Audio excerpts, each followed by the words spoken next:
TSMC 2025 counselling dates అయితే release చేస్తాడు. 1 week time ఉంది కదా, లాస్ట్లో చేసుకుందామని చెప్పి అయితే వెయిట్ చేయొద్దు. వీలైనంత ఫాస్ట్గా చేసుకోవడానికి ట్రై చేయండి. ఇక్కడ ఫస్ట్ మనం చేయాల్సింది ఏంటంటే ప్రాసెసింగ్ ఫీ అయితే చేయాలి. నెక్స్ట్ స్లాట్ బుకింగ్ అయితే చేసుకోవాలి.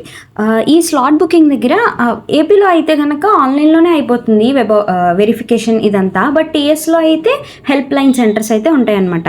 ఆ హెల్ప్ లైన్ సెంటర్స్కి వెళ్ళి డాక్యుమెంట్ వెరిఫికేషన్ అయితే చేయించుకోవాలి. సో ఇలాంటి ఇన్ఫర్మేషన్ కోసం ఛానల్ని లైక్ చేసి సబ్స్క్రైబ్ చేసి బెల్ ఐకాన్ క్లిక్ చేయడం మర్చిపోద్దు.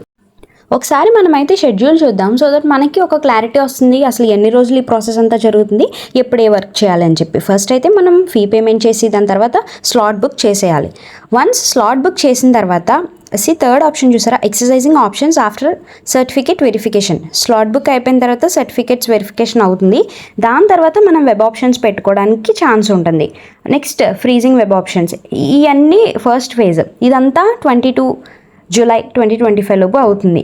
నెక్స్ట్ ఒకసారి అసలు ఏ హెల్ప్ లైన్ సెంటర్స్ ఇచ్చాడు చూద్దాము. మోస్ట్లీ డిస్ట్రిక్ట్ వైజ్ ఉంటుంది. మీ డిస్ట్రిక్ట్ ఏదైతే అది దాన్ని బట్టి హెల్ప్ లైన్ సెంటర్స్ని అయితే సెలెక్ట్ చేసుకోండి. ఇక్కడ జాగ్రత్తగా చూసుకోండి, ప్రతి డిస్ట్రిక్ట్కి హెల్ప్ లైన్ సెంటర్స్ ఉన్నాయి. నెక్స్ట్ ఇప్పుడు ఫీ ఎలా పే చేయాలో చూద్దాం. ఇక్కడ ఏం లేదు, first link pay processing fee మీద క్లిక్ చేయండి. దెన్ మీకు ఈ పేజ్ అయితే ఓపెన్ అవుతుంది.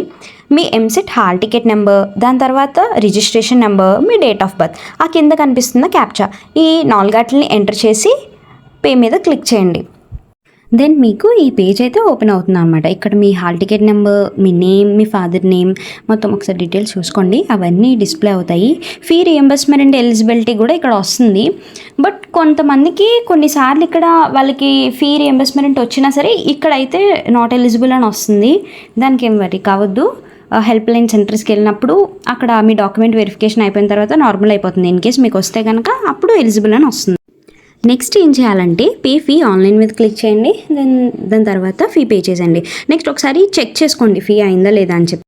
దాని తర్వాత మీరు స్లాట్ బుక్ చేసుకోవాలి. ఇప్పుడు ఫస్ట్ స్టెప్ ఫీ అయితే అయిపోయింది, కట్టేసాం. ఇప్పుడు మన సెకండ్ స్టెప్ ఏంటంటే స్లాట్ బుకింగ్ అనమాట. మళ్ళీ లాగిన్ అడుగుతుంది. సో మీరు అగైన్ హాల్ టికెట్ నెంబర్, మీ రిజిస్ట్రేషన్ నెంబర్ ఇవన్నీ ఇచ్చేయండి. ఇక్కడ చూస్తున్నారు కదా, ఇక్కడ మీరు హెల్ప్ లైన్ సెంటర్ అయితే సెలెక్ట్ చేసుకున్న తర్వాత మీకు డేట్, నెక్స్ట్ అవైలబుల్ టైమ్స్ అన్నీ వస్తాయి. ఇక్కడ చాలా టైమ్స్ అయితే ఉంటాయి. ఇంకొకటి మీరు కరెక్ట్గా క్లిక్ చేసిన టైంకే వెళ్ళాలా, కొంచెం అటు ఇటు లేట్ అయినా ఏమన్నా ప్రాబ్లం అవుద్దా అంటే అంతేం అవ్వదు. ఒక 1 అవర్ 2 అవర్ అటు ఇటు అయినా కూడా ప్రాబ్లం ఉండదు. బట్ మోస్ట్లీ క్లిక్ చేసిన టైంకి అంటే మీరు పెట్టుకున్న టైంకి వెళ్ళడానికి అయితే ట్రై చేయండి. ఇన్ టైంలో ఉండడం అనేది బెటర్. దాని తర్వాత ఎస్ క్లిక్ చేస్తే ఇంకా మీకు స్లాట్ బుక్ అయిపోయినట్టే. నెక్స్ట్ ఏం చేయాలి, హెల్ప్ లైన్ సెంటర్కి వెళ్ళినప్పుడు డాక్యుమెంట్ వెరిఫికేషన్ కోసం కొన్ని డాక్యుమెంట్స్ అయితే కావాలి. ఆ డాక్యుమెంట్స్ అన్నీ మీ దగ్గర సెట్ ఉంచుకోండి, వాళ్ళు వెరిఫై చేస్తారు. అండ్ ఫీ రియంబర్స్మెంట్కి ఇన్కమ్ సర్టిఫికేట్ అయితే మ్యాండేటరీ. డీటెయిల్స్ అన్నీ కరెక్ట్గా ఉన్నాయో లేదో చూసుకోండి.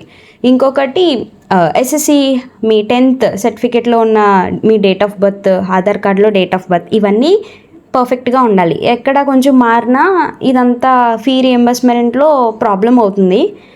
సో అప్పుడు మళ్ళీ మనం ఇంకా ఎవ్రీ ఇయర్ కాలేజ్ ఫీ అయితే కట్టుకోవాలి.